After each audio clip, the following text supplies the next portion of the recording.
अब ग्वालियर में जिस तरीके से उदित राज को बुलाया गया, वो प्रचार कर रहे हैं, पूरी तरीके से दलित कार्ड खेलने की कोशिश है। लेकिन उनका यह कहना कि बीजेपी की सरकार आएगी तो ये दलितों के लिए मौत बराबर होगा और बुरी स्थिति होगी, गुलामी में जीना पड़ेगा। तो वो खुद इस समाज से आकर सांसद तक बन गए, लेकिन इस तरह की बातें कर रहे हैं वो। और 2014 में वो सरकार का खुद हिस्सा रहे हैं। अजय सोलंकी इस वक्त हमारे साथ जुड़ गए हैं, कांग्रेस के नेता हैं। अजय सोलंकी जी, बहुत स्वागत है आपका जी मध्य प्रदेश छत्तीसगढ़ पर।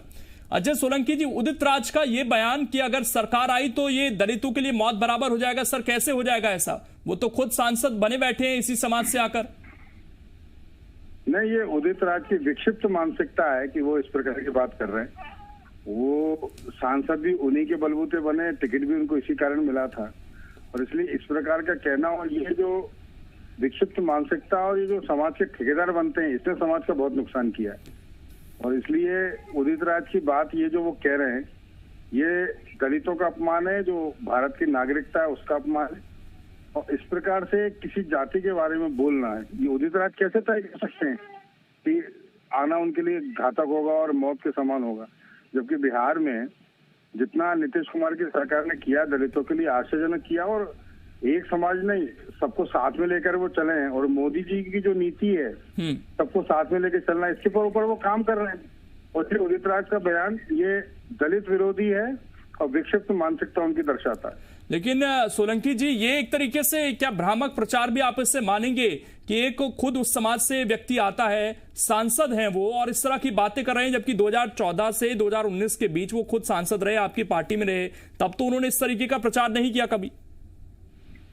नहीं, ये मेरे को भी आश्चर्य लग रहा है, क्योंकि वो उसी समाज से और उन्होंने काफी अच्छे काम भी किए हैं, बहुत पढ़े लिखे समझदार आदमी है। अब लेकिन कौन सी मानसिकता बदली है, कहाँ वो किससे प्रभावित हो रहे हैं, किस प्रकार की बात कर रहे हैं, ये थोड़ा आश्चर्यजनक लग रहा है।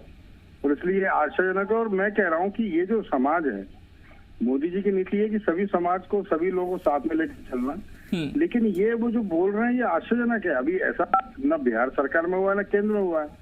जातिगत तो सोचने का काफी लोगों ने बंद भी कर दिया है, क्योंकि पिछले लोकसभा के चुनाव के परिणामों या अन्य विधानसभाओं में भी लोग जातियों के ऊपर उठ करके उसको तोड़ते हुए वोट कर रहे हैं इस बार तो।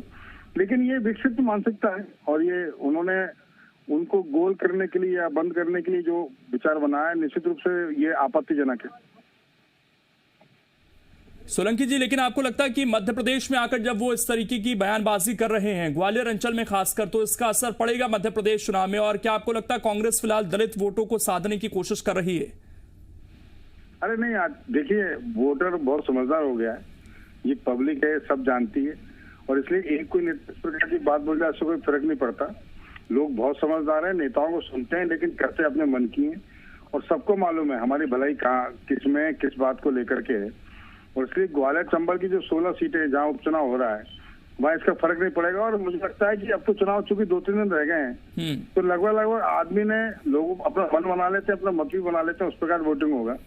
और ये जो समाज में जो एक अच्छा वातावरण है, इतने अच्छे वातावरण चुनाव हो रहे हैं ग्वालियर चंबल संभाग में या मध्य प्रदेश के 28 सीटों पर, इस प्रकार की बात आपत्तिजनक, और मुझे लगता है कि हम लोग बात करेंगे, लेकिन इसके प्रकरण दर्ज होना चाहिए कि जिस प्रकार से ये अच्छे वाला समाज का वातावरण, उसमें जहर घोलने का जो प्रयास कर रहे हैं, निश्चित रूप से बहुत आपत्तिजनक है। एक सवाल ये भी है सोलंकी जी कि मध्य प्रदेश में हमने देखा है कि कांग्रेस कोशिश कर रही है कि जो ओबीसी वर्ग है, जो दलित वर्ग है, उसको किसी तरीके से साधा जाए।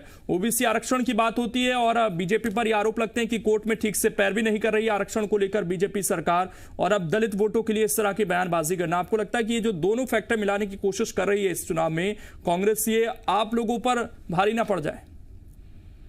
नहीं, कांग्रेस तो भ्रम में है। देखिए, कांग्रेस की काट की हांडी एक बार चढ़ गई, जितना उपयोग करना था उन्होंने कर लिया। समाज को जो भरमाना था, बरगलाना था, वो कर चुके। 15 महीने लोगों को ध्यान में आके कह रही है तो गलती हो गई। कमलनाथ जी मुख्यमंत्री बने, लेकिन वो तो करे ही नहीं जो लोग सोचते थे, सभी समाज के लोग। और इसलिए कांग्रेस भ्रम में है, और इसलिए उनको अंदाज नहीं। आप देखिए, कांग्रेस के जितने नेता जितने पूरे चुनाव में घूम रहे हैं, कभी कुछ कहते हैं, फिर बात काटनी पड़ती, फिर कुछ कहते हैं, फिर अपनी बात से पीछे हटना पड़ता है। और इसलिए वो तो कंफ्यूजन में कोशिश कर रहे हैं। लेकिन मैं फिर कह रहा हूँ, पब्लिक सब जानती है, मध्य प्रदेश में लोग समझदार है, एक बार गलती हो गई 18 में, अलग बात है। और इसी के बलबूते पर हम कह रहे हैं, लोगों को समझ में आ रहा है और कांग्रेस के इस प्रकार के भ्रामक प्रचार का असर कोई नहीं होगा।